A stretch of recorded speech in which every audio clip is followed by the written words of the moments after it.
So we want to talk briefly about programming infusions that are not in the standard concentrations that we have loaded in the pump. So let's say we had an epinephrine infusion that was 8 milligrams and 250.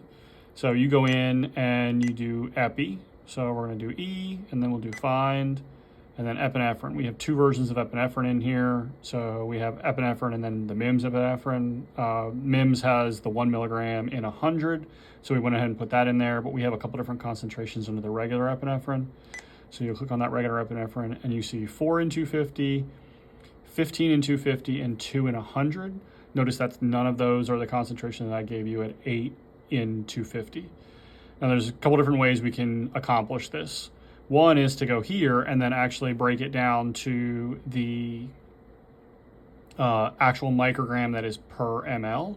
So in this case, 8 milligrams equals 8,000 micrograms, and then you divide that by 250 and it comes out to 32 micrograms per ml.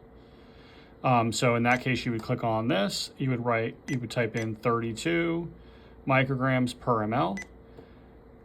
It's gonna tell you that that's the, kind of confirm that that's the concentration that you're putting in there.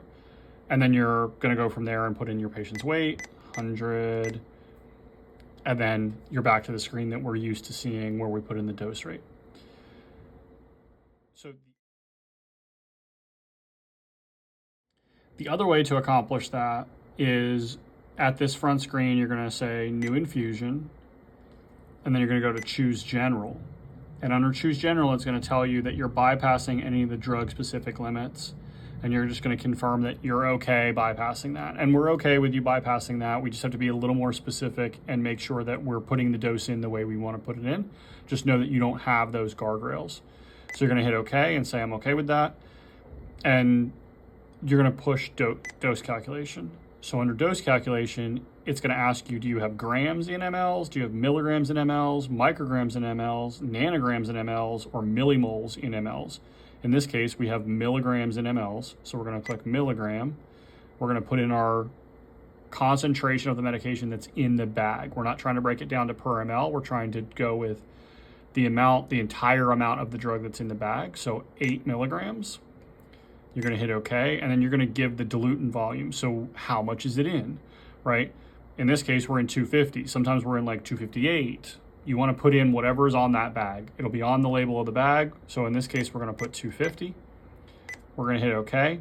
It's gonna tell us our concentration is, final drug calculation concentration is 0.03 milligrams per ml.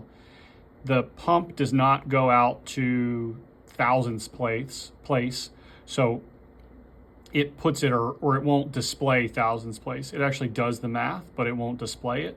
So it's actually 0.032 milligrams per ml. But we're gonna just confirm that we're okay with that.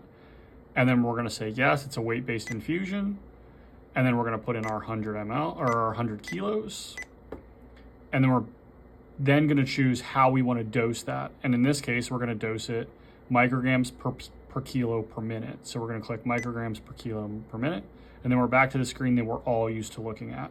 So we would put in our dose rate and then just go from there. We've all done that, so I'm not gonna go through that at this point.